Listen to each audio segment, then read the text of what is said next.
Vemos esta porción. Hace un tiempo ya que hablé sobre estos mismos versos que estoy usando en esta tarde, pero fue para mí una bendición considerar de nuevo esa porción. Y entonces noté tres verbos que se encuentran, hay más en esa porción, que son los versículos 28 al 30. Y voy a leer esos tres versos nomás.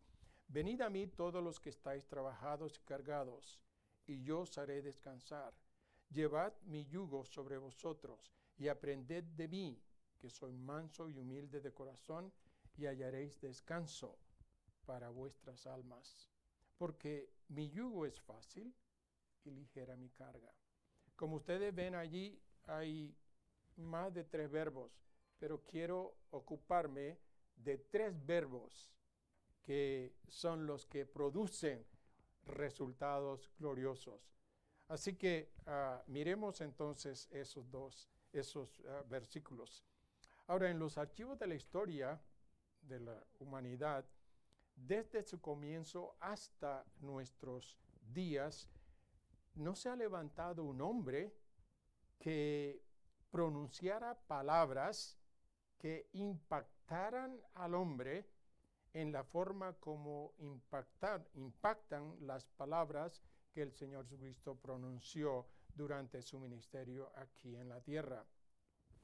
Ciertamente que han habido y hay todavía hombres que ofrecen a los hombres paraísos, ofrecen castillos al aire, como decimos, pero ese castillo, ese paraíso, no lo dan ellos, sino que alguien se los ha de dar por lo que ellos puedan, al cumplir lo que ellos sugieren, sus teorías o sus temas, que ellos pueden lograr adquirir tal cosa. Pero ninguno se ha atrevido hasta ahora de llamar a los hombres diciendo, venid a mí. Y no solamente decir, venid a mí, sino lo que yo puedo dar. Solamente el Señor Jesucristo fue el que pronunció esas palabras. Y que al aceptar esas palabras y proceder o actuar sobre ellas, se encuentran esos resultados gloriosos. En la Escritura encontramos una cantidad de testimonios y evidencias de que eso realmente sucede, que eso no fueron palabras retóricas, palabras dichas al aire, sino que son palabras que producen eso que el Señor nos indica. Para darles una idea de los tantos testimonios que encontramos en la misma Escritura, hay una historia de un hombre que siempre me ha llamado la atención. Es la historia de un hombre llamado Zaqueo. Eso se encuentra en el Evangelio de Lucas, capítulo 19. Ustedes conocen la historia. Pero me llama la atención de este hombre, porque nos dice la Escritura que este hombre tenía dos cualidades magníficas. Una, que era el príncipe o líder de los publicanos. Quiere decir que era el jefe de esta cuadrilla, que eran una partida de ladrones en sí. Tenía esa posición. Y además nos dice la Escritura que era rico, no era un pobre. Así que, pero este hombre, nace en él el deseo de conocer a este hombre llamado Jesús. La fama del Señor había sido regada por todas partes y este hombre, por curiosidad sin duda, quiso conocer quién era este Jesús. Y eso lo motivó a buscar la manera de cómo conocer al Señor. Se monta, como dice la Escritura, en un árbol por donde sabía que iba a pasar el Señor Jesucristo. Y el Señor va pasando por ese lugar y levanta su vista y le habla a este hombre. Ya me imagino cómo reaccionaría este hombre, que este señor que va pasando, del cual se decían muchas cosas, que tuviera la atención de nombrarlo y de pedirle que bajara y que lo llevara a su casa. Ahora, los escritores no registran cuál fue la conversación, cuáles fueron las palabras que el Señor Jesucristo le dijo a este hombre. No se registra. Lo que sí se registra es la reacción que lo que el Señor le dijo a este hombre produjo en este hombre, en este Zaqueo. Porque nos dice el escritor sagrado que cuando ha terminado la cena, sin duda, y han tenido la conversación, este hombre se para y dice: Señor,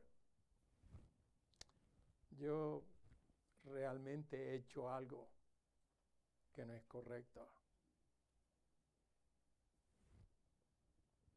Su conciencia lo perforó al pensar que había hecho algo, que hacía algo que no debió hacer. Él extraía de sus paisanos y no paisanos plata.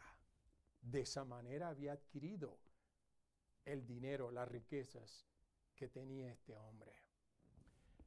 Y es interesante y me llama la atención que cuando el hombre reconoce el mal que había hecho, le dice al Señor: Señor, si en algo he fallado, él sabía que había fallado, pero si en algo he fallado, yo estoy dispuesto a pagarlo, a devolverlo, a restituir lo que he tomado incorrectamente.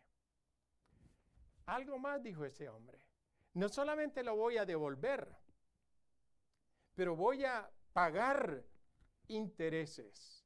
Ahora, según la ley, lo que exigía la ley es cuando uno tomaba plata de otro incorrectamente, debía de devolverlo y pagar el 20%. Pero este hombre se va un poco más allá.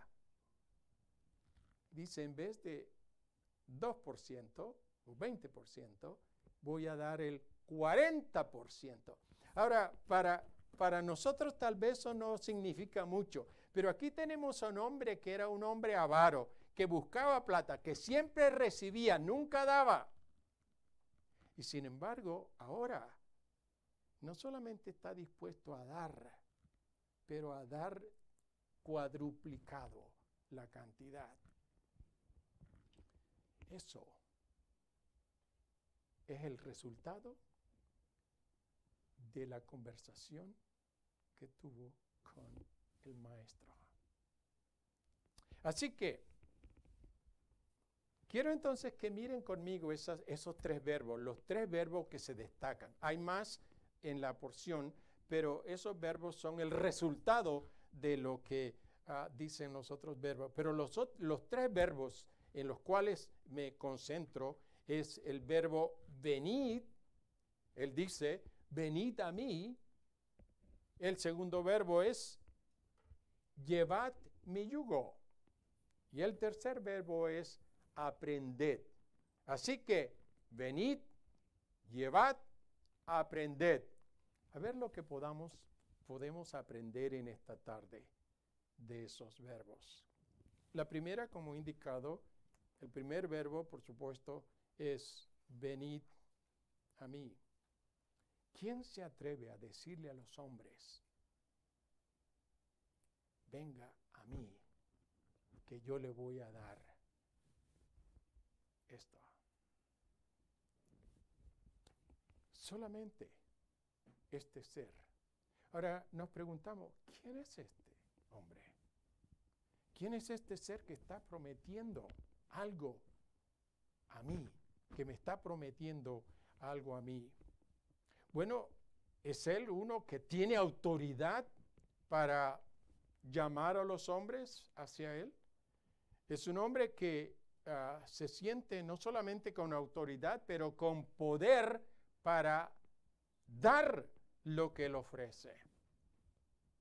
Bueno, si leemos en la Escritura, encontramos que ciertamente él tenía no solamente el derecho, autoridad, sino que tenía el poder para dar al hombre lo que estaba ofreciendo. Cuando estaba con los discípulos, nos dice la Escritura, que yendo con ellos en una barca una noche, iban en un lago y se levantó una tempestad furiosa. Y dice el escritor sagrado que en medio de esa tempestad los discípulos pensaban. Y hay que recordar que estos hombres, estos discípulos, en la mayoría, o un buen número de ellos, eran personas que habían aprendido a manejar situaciones en el mar, porque eran pescadores. Ellos se sabían todas estas cosas con relación a los fenómenos que se levantaban en los mares, en los lagos.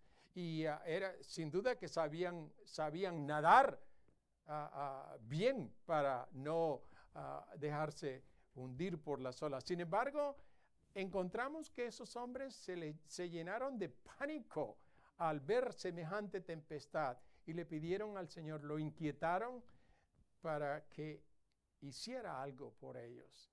Y dice la Escritura que el Señor se paró, se puso de pie y habló a la tempestad que se calmara.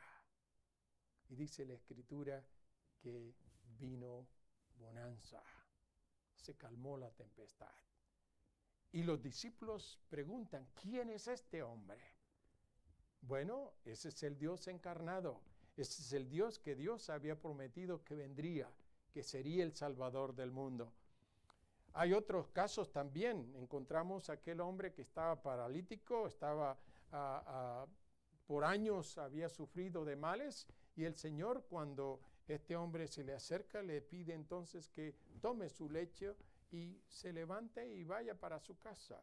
Y dice la Escritura que este hombre, después de haber estado reducido en ese lecho por tantos años, ahora se levanta bueno y sano, caminando bien, y levanta su lecho y se marcha a su casa.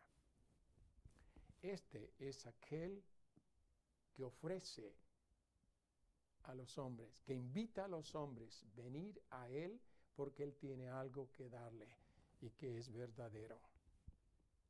Ahora, la segunda cosa que notamos es que cuando Él habla a los hombres de venir a Él, les da un título.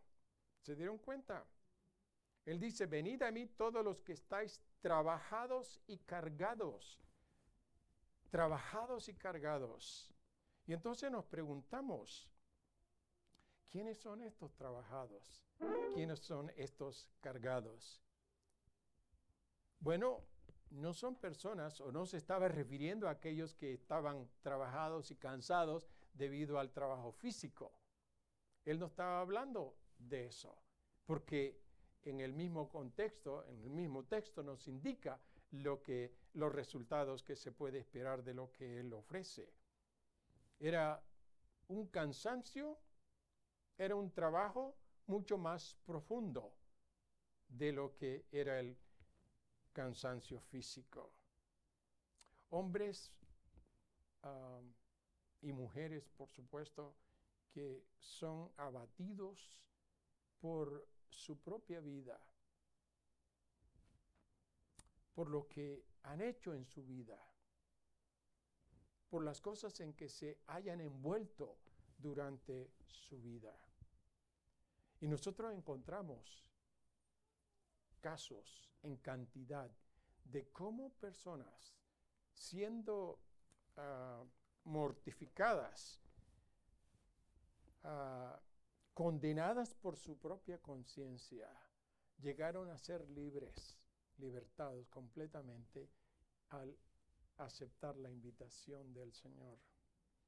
Hay un hombre que fue el que escribió un himno que es muy famoso, tanto en el idioma en inglés como en el idioma español, y es Amazing Grace. Nosotros lo cantamos. El autor de ese himno fue un hombre llamado John Newton. Él fue un hombre inglés. Un hombre muy, muy malo. Un hombre que se dedicó al comercio de vender esclavos. Los recogía, los compraba o los adquiría en el África y luego los traía tanto a Inglaterra y a otros países.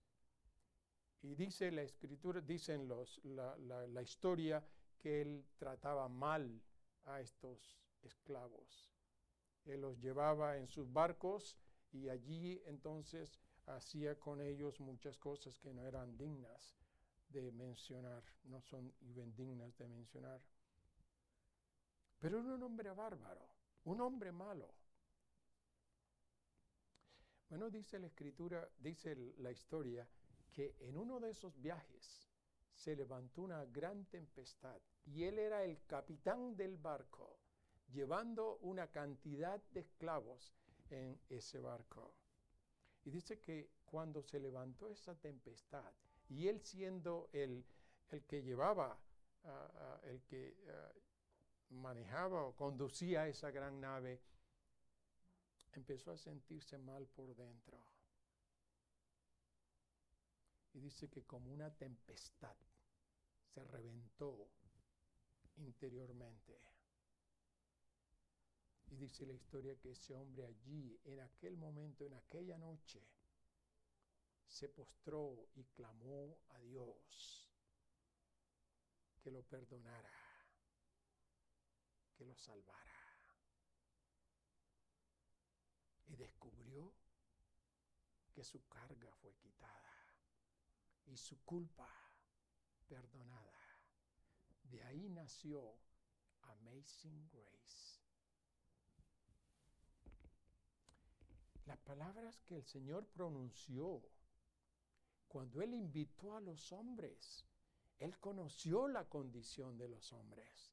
Él supo el lugar donde se encontraba el hombre, sumergido en el pecado, maltratado por el mal, y ofreció darle paz. Eso es lo que dice: venid a mí todos los que estáis trabajados y cargados, que yo os haré descansar.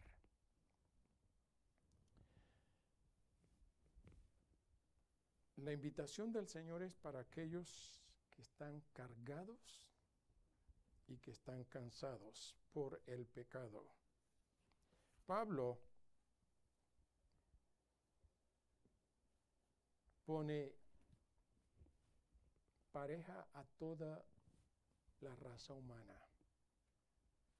Él dice en Romanos 3 que no hay justo ni aun uno.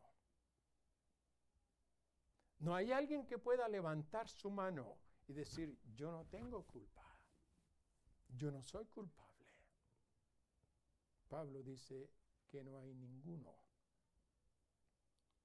Luego después, más adelante, él dice: por cuanto todos pecaron, estamos destituidos de la gloria de Dios.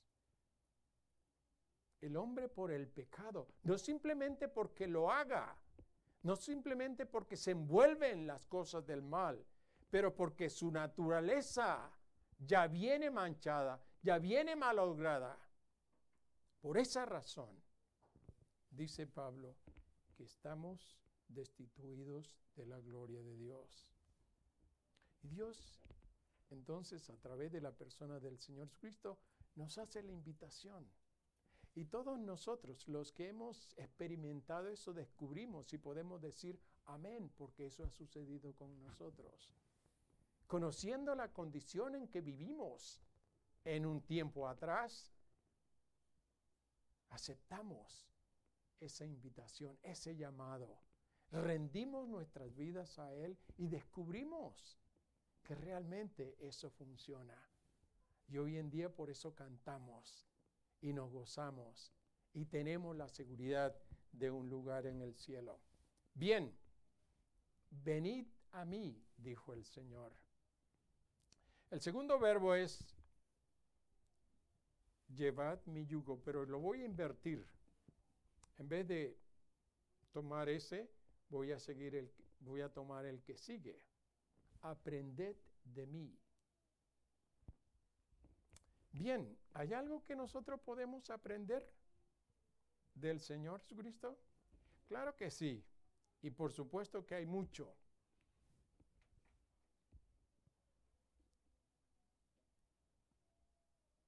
Nos dice el escritor, o nos dijo el Señor Jesucristo, que aprended de mí que soy manso y humilde de corazón. Dos cualidades. Ahora, mansedumbre. ¿Qué es mansedumbre? ¿Y qué es humildad? ¿Entendemos esos términos? ¿Practicamos nosotros esos términos? ¿O esos son términos para otros? ¿O eso está bien para el Señor Jesucristo? No, Él nos dice que vengamos a Él y que aprendamos de Él. Y ciertamente que podemos aprender. Mansedumbre quiere decir, significa, habla de ser gentil. No solamente el ser gentil, pero ser una persona que tiene control,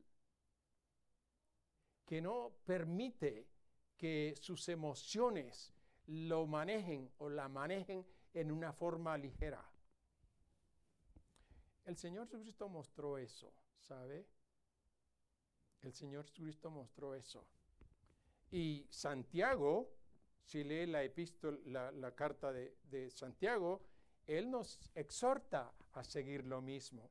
Él dice en esa epístola que debemos ser tardo o lentos para airarnos. Generalmente eso no sucede con nosotros. Levantamos la tapa al instante. Hace varios años en Colombia aprendí una lección de un colombiano, de un paisano, cuando yo trabajaba allá como pastor. Conocí a un hombre que era ganadero, un hombre grandote, tenía un cuerpo tremendo, un semejante tronco. Y este hombre tenía ganado. Terrible el hombre, tenía un genio, y él me contó que antes de convertirse, cuando alguien se la hacía, que mirar el ojo porque se la pagaba.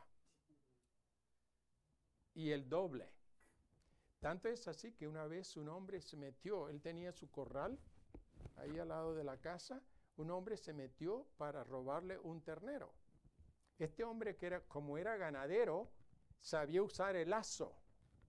Y entonces en la noche, en medio de la noche, él cogió, cuando escuchó el movimiento de los animales y el bramido, él salió para ver y se dio cuenta que estaba un hombre con un ternero. Este hombre cogió su cuerda, su soga, y entonces hizo el lazo, tiró el lazo y lo agarró. Agarra al hombre en la soga, lo lleva, él tenía como un árbol, no era árbol, pero era parte de un árbol que tenía una horqueta arriba. Él agarra la cuerda esa, la tira por encima de la horqueta esa y tira al hombre. Y lo traía como un pequeño ternero. Y lo levantó hasta que le quedaban los pies del hombre apenas tocando el suelo. Y le dice al hombre, ahí te vas a quedar. Amarró la cuerda y se metió a su cuarto. La señora está por la ventana mirando todo el cuadro.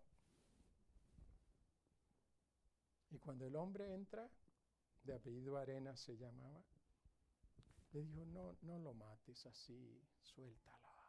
No, ahí me la paga. Ahora, eso nos da la idea, la clase de hombre que era. Pero sabe que a ese hombre lo alcanzó el Evangelio. Y sufrió una transformación única. Allá en Colombia, en esos tiempos, trabajábamos.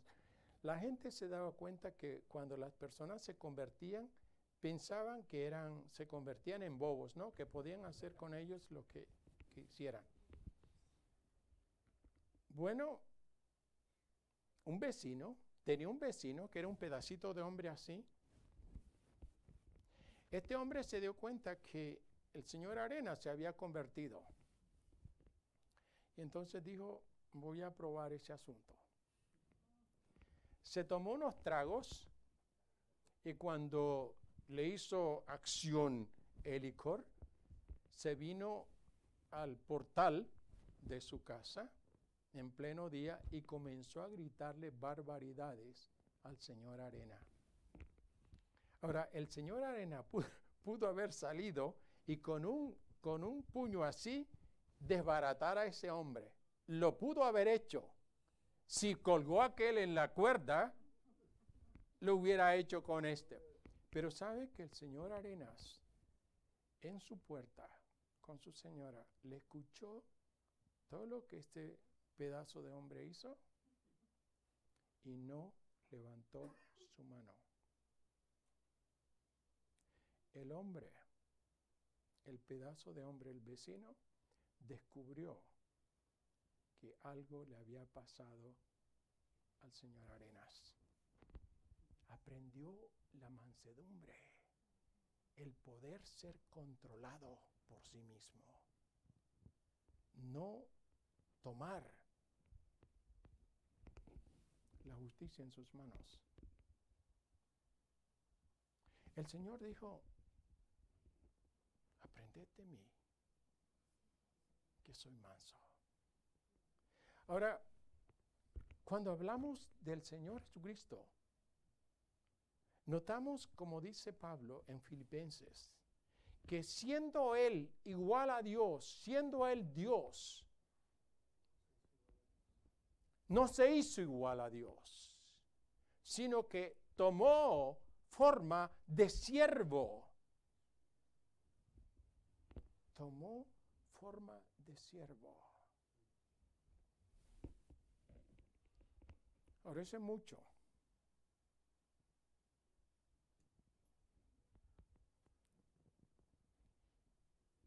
Nosotros no tomamos esa actitud. Nosotros nos levantamos y ponemos en su lugar a la persona que tal vez está injuriándonos. Pero notamos que el Señor Cristo no hizo eso. Cuando lo estaban enjuiciando, las cosas que dijeron de él, dice la Escritura que ni abrió su boca. Y él pudo haber hecho así nomás y haber tumbado a todo el mundo con su poder. No lo hizo. Él rehusó tal cosa. Tanto es así que cuando vino la patrulla con Judas para prenderlo, Pedro, que no se aguantaba, no tenía el control. Cuando vio la situación, agarró la espada y le dio al hombre. Y algunos dicen que el tiró fue para bajarle la cabeza. Pero el hombre se desquitó bien y solamente lo raspó con la oreja y le cortó la oreja. Sí. Ahí vemos nosotros la diferencia entre Pedro y el Señor.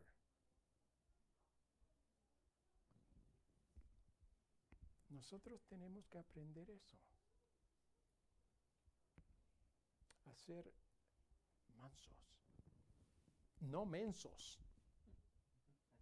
Mansos. Poder tener control. Aprender a controlarnos. Y no dejar o no permitir que por cualquier cosa volamos la tapa y ponemos a la otra persona en su propio lugar. La segunda cosa que nos dice la Escritura es que el Señor no solamente fue manso, pero que fue humilde. Ahora, ¿qué quiere decir la palabra? ¿Cuál es el significado de esa palabra? Bueno, algunos comentaristas o algunos diccionarios dicen que humildad es rebajarse voluntariamente. No creerse superior a otros. Eso va contra natura en nosotros. Que me considere inferior a otro. Pero sabe que no solamente el Señor lo hizo, porque siendo Dios, se convirtió en un siervo, en un esclavo.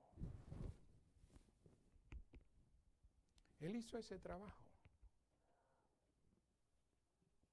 Fue humilde. Recuerda que estaba con los discípulos en una ocasión. Y era la costumbre en aquella cultura de cuando llegaban las personas a la casa, venía el esclavo o el siervo con una recipiente con agua, una toalla, y entonces lavaba los pies de los visitantes. No importa cuán sucios estuvieran los pies, hacía ese trabajo. ¿Y usted debe creer que a ninguno de los discípulos se le ocurrió, le vino a la idea de hacer el trabajo con sus compañeros? Sin embargo, el Señor lo hizo. Y no fue un teatro nomás. Él quiso enseñarle a los discípulos en forma gráfica lo que significa ser humildes.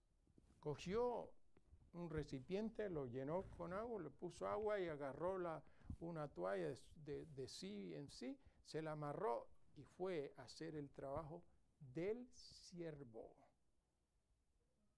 Y él le dijo a los discípulos, siendo yo el maestro, si yo soy el maestro y hago esto, ¿cuánto más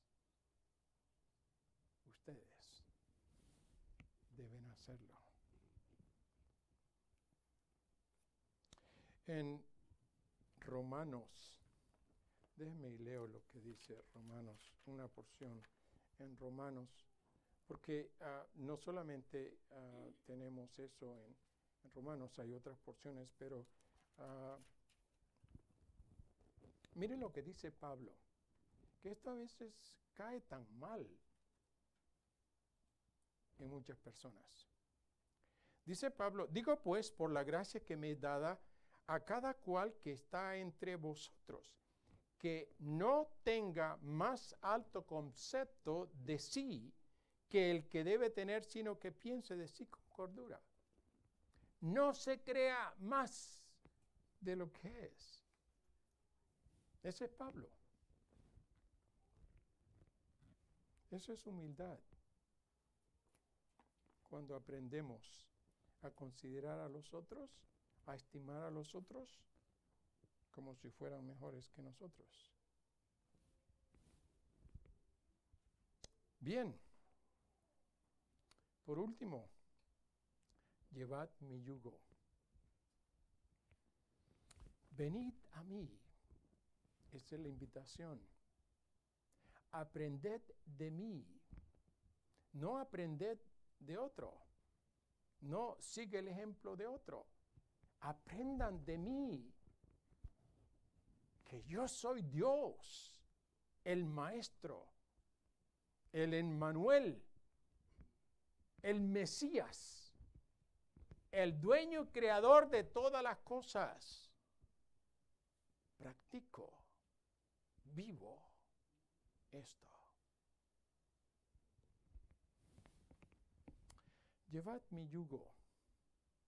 Y cuando estuve pensando en esto, hemos escuchado muchos mensajes de eso, pero me llamó la atención una cosa con relación al yugo.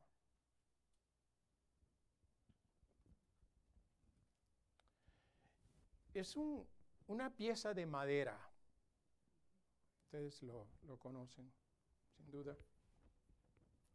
Que ponen a dos animales, especialmente bueyes, los ponen juntos y le ponen el yugo.